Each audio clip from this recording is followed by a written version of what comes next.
I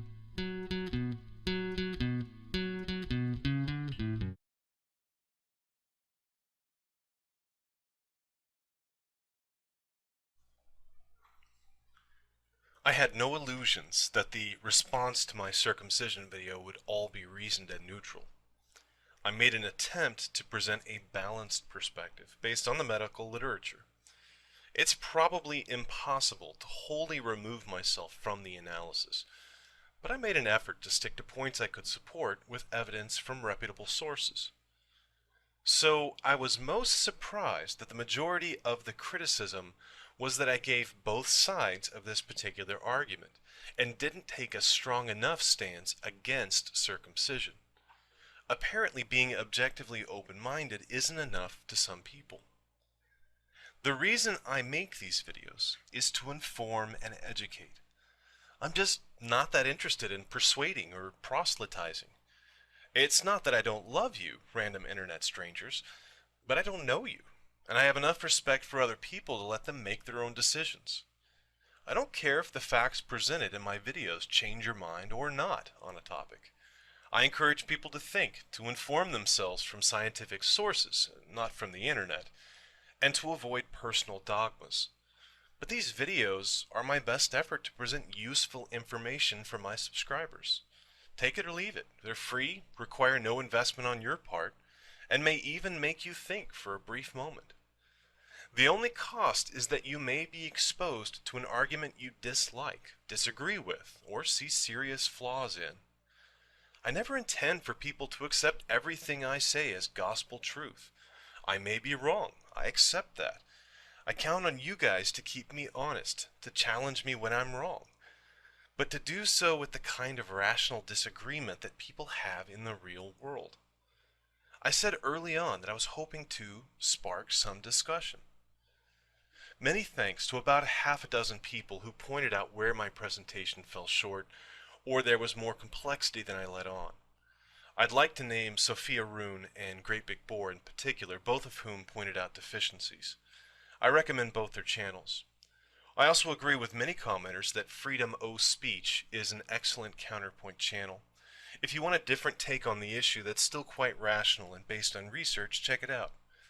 It would be a crappy place if we all agreed on everything. A lot of people thought I was advocating for routine male circumcision. I suppose they got that impression because I presented what is known about potential benefits of circumcision. Some people said as much in comments. This is very troubling because it suggests to me that these people believe that we should suppress or dismiss what is known if it goes contrary to their viewpoint.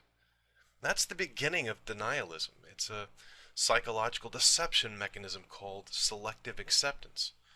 It's very easy to take 10 papers and throw away 6 that you feel have methodological flaws or political bias or struck you as poorly done. Why did you choose those 6?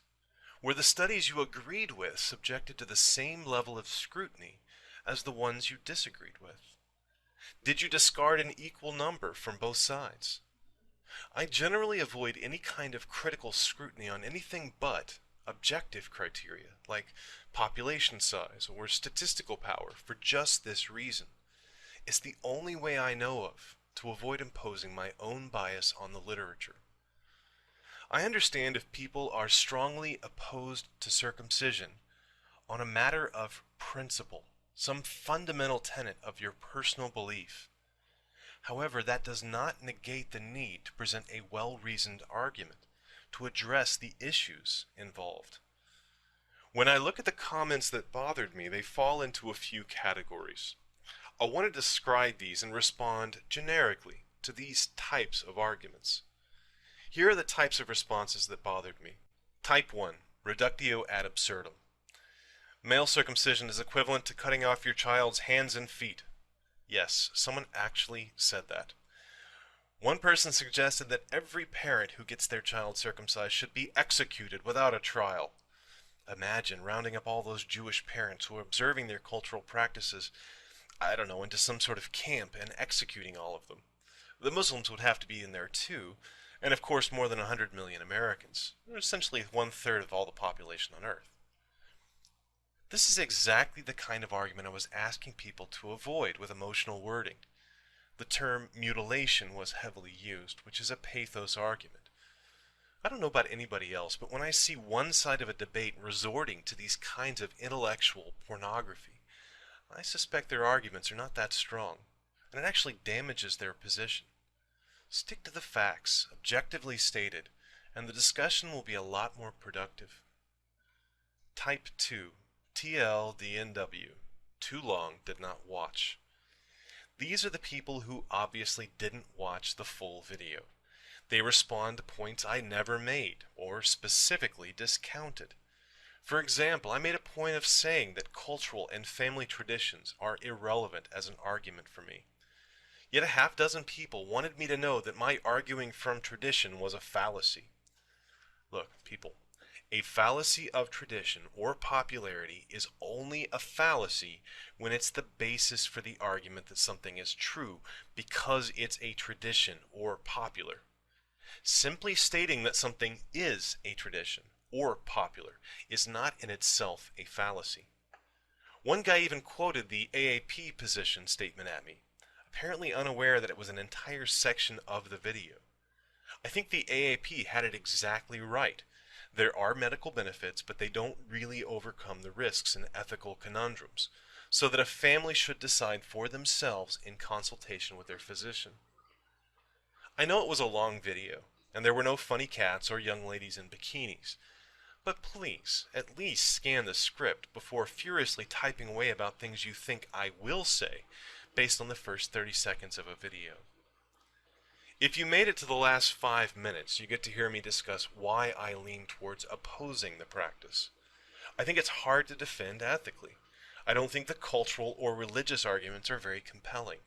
I don't know how many people got that far, but I did receive a lot of messages telling me that I'd presented a very balanced and fair representation of the issues.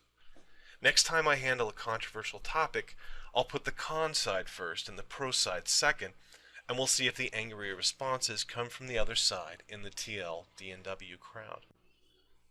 Type 3, single issue, single solution. These are the people who don't see circumcision as a complex topic at all. Black and white. It's mutilation, and every parent who does it is evil or stupid.